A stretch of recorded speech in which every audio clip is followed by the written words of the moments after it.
Bonjour à toutes et à tous, on m'appelle Steven, ça y est, il y a assez de news pour faire un décryptage d'ici, donc on enchaîne avec beaucoup de Batman et un petit peu de Flash, avec notamment une saison 9 qui commence à poser des doutes sur la CW. Serait-ce la fin de la série The Flash? Vous verrez que le showrunner exprime ses doutes à ce sujet. On parlera aussi évidemment du film The Batman qui était prévu normalement avec Ben Affleck en 2018, je vais vous expliquer tout ça, mais on a surtout de nouveaux concept art officiels qui montrent à quoi aurait ressemblé le costume de Ben Affleck dans ce film. Et moi personnellement, voilà, je suis peut-être pas objectif, mais je le trouve incroyable. Et enfin, on se plongera donc dans le nouvel univers donc de Matt Reeves, The Batman, avec des précisions concernant le Joker, qu'est-ce qu'il va apporter dans les suites de The Batman, et aussi une description d'une scène coupée avec le Joker qui a été retiré du film, mais que l'on aura très probablement bientôt. Bref, installez-vous confortablement mesdames et messieurs les dos, on va tout décrypter, c'est parti.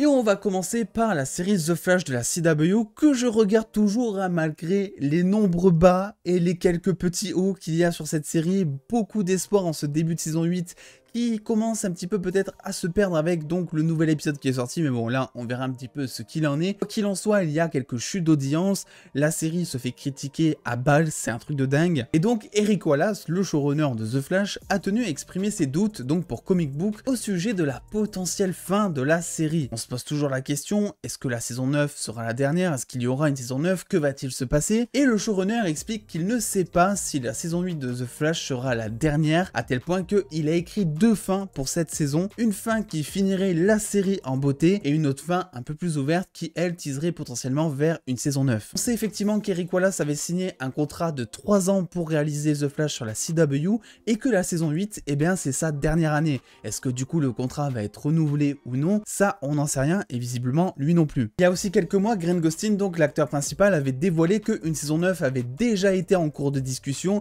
mais que tout avait été un petit peu annulé suite à la pandémie et que depuis, ils en avaient zéro reparlé. Concernant l'acteur en lui-même, dont le contrat se termine aussi avec cette saison 8, on avait appris en janvier dernier qu'il était en négociation avec la chaîne pour re-signer un contrat seulement d'1 an, là où avant, tout simplement, il signait des contrats sur plusieurs années, genre 2, 3 ans, 4 ans, afin de faire, du coup, une saison 9 de Flash. On remarque quand même que depuis 2013, avec Glee, l'acteur, il a pratiquement fait que de l'Arrowverse. Il a du coup peut-être aussi envie de changer d'air, hein. On le voit notamment, il y a un film sur Netflix qui arrive donc le 17 mars prochain, Rescued by Ruby, avec notamment Grant Gustin dans le rôle principal. Peut-être qu'il essaie de s'extirper de là. Et dans tous les cas, quoi qu'il en soit, je pense que même si effectivement moi aussi j'ai des doutes sur une potentielle saison 9, s'il y a une saison 9, ça sera, j'en suis certain, la dernière. Quelque part c'est ennuyant parce que The Flash, je regarde depuis le tout début, j'ai grandi un peu avec ça aussi, mais forcé de constater que ça perd en vitesse, hein. C'est plus que c'était The Flash. On a eu quelques espoirs par moment, mais c'était par moment. Est-ce que du coup ça ne serait pas mieux que la série s'arrête? Je vous pose la question en commentaire si vous êtes fan de la série. On passe du coup à une autre petite déception me concernant. Vous le savez, The Batman dans son marketing avait mis un site en ligne avec un chargement qui avait duré plusieurs jours, les fans attendant alors que ce chargement se termine pour attendre peut-être, je ne sais pas, une potentielle annonce officielle d'un The Batman 2, même si on est sûr et certain, des skins Fortnite aussi, c'était la plus grosse théorie, ou même des choses un peu plus excitantes. Figurez-vous que ce chargement est donc venu à terme, on a vu ce qui s'y est passé, et en fait, ça nous tease tout simplement le retour du Riddler. Et c'est pas ouf. Parce que ça, on le savait.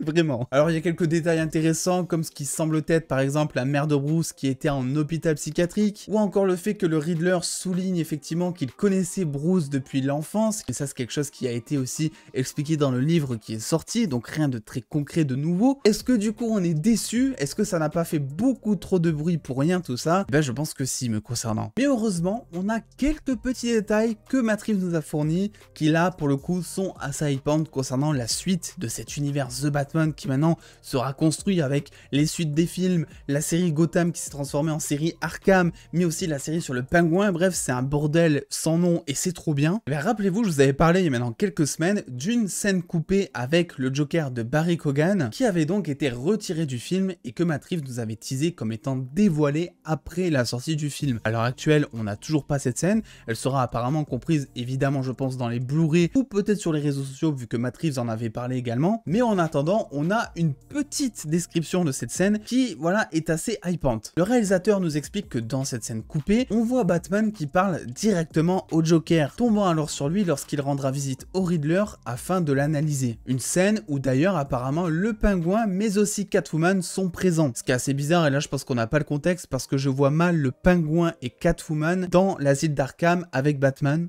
Mais on verra. Et c'est là où c'est un petit peu plus intéressant, là où certains doutaient du Joker déjà avec Harvey Dent ou encore l'épouvantail. Ça y est, c'est confirmé, Matt Reeves l'a dit, c'est le Joker, il n'y a plus aucun doute. Et en plus de ça, il nous donne un petit contexte disant tout simplement que le Joker a été donc battu par Batman durant sa première année de justicier, là où le film se déroule durant sa deuxième année, ce qui veut dire que ça fait au moins plusieurs mois qu'il est derrière les barreaux, et qu'il a aussi une relation toute particulière avec lui, le Joker disant à Batman lorsqu'il lui rend visite, c'est bientôt notre anniversaire, n'est-ce pas? Exactement le type de relation que l'on veut voir avec le Joker. Je dis le Joker, mais c'est pas vraiment ça, puisque Matt Reeves confirme qu'il s'agit ici d'un pré-Joker, et que ce personnage n'a pas encore été déclaré, dans le sens où, au point où on le voit dans The Batman, il n'est pas encore ce symbole de Joker, etc., ce grand criminel. Et le fait d'ailleurs qu'il a arrêté dès sa première année alors que Batman n'arrive pas à voler en wingsuit, c'est la preuve bel et bien que le Joker manque aussi d'expérience, parce que de base, il se fait pas battre comme ça non plus. Est-ce que du coup le Joker dans The Batman a été placé là pour nous teaser qu'il serait le méchant de The Batman 2? Eh bien Matt Reeves dément là aussi cette information, disant que l'apparition du Joker était vraiment beaucoup plus contextuelle et qu'il ne sait pas s'ils vont le faire apparaître spécifiquement dans les films ou pas. On remarquera qu'il parle de le faire apparaître dans des films,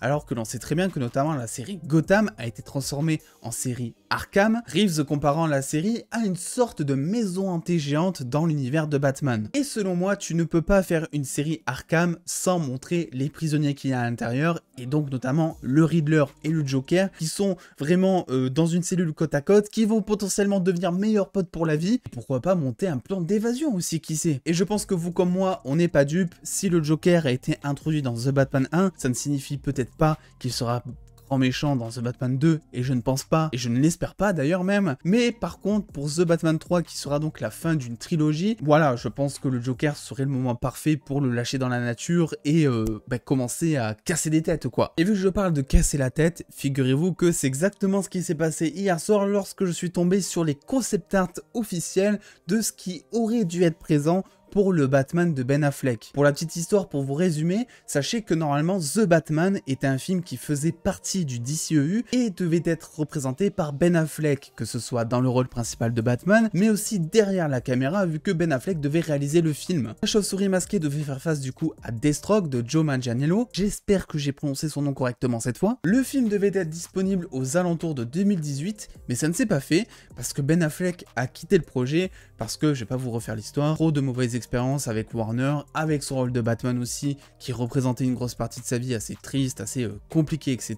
Bref, ça c'est quelque chose qu'il a déjà expliqué. Quoi qu'il en soit, ce projet ont été beaucoup à le demander, et maintenant on a donc ces nouveaux concept art officiels qui nous dévoilent à quoi aurait potentiellement ressemblé le Batman de Ben Affleck dans ce film, avec notamment une armure qui est, je pense, beaucoup plus sobre de ce qui avait été fait dans les anciens films, notamment de Snyder, avec notamment un logo en son centre qui est un petit peu moins visible, laissant peut-être apparaître, je sais pas, une armure de type GIGN, tactique, voilà, je sais pas comment vous expliquer ça, mais ça fait beaucoup plus armure de terrain, armure de combat, avec un masque lui aussi beaucoup plus high-tech qui s'unifie de manière technologique. D'ailleurs, je sais pas si c'est que moi, mais le masque, la manière dont il s'unit, ça me fait beaucoup penser au jeu Arkham, parce que c'est un petit peu le même truc aussi, et c'est pas du tout une mauvaise chose. Bref, quelque chose qui, je pense, aurait été incroyable. Alors, évidemment, il ne faut pas comparer The Batman de Matt Reeves, donc qui a repris le projet. Il a adapté son truc aussi, il a fait un Batman beaucoup plus détective qui lui par contre est à ses premières années de justicier masqué, et c'est représentatif aussi de son armure qui est un peu moins soignée, beaucoup moins technologique, là où le Batman de Ben Affleck lui était en fin de vie si je puis dire,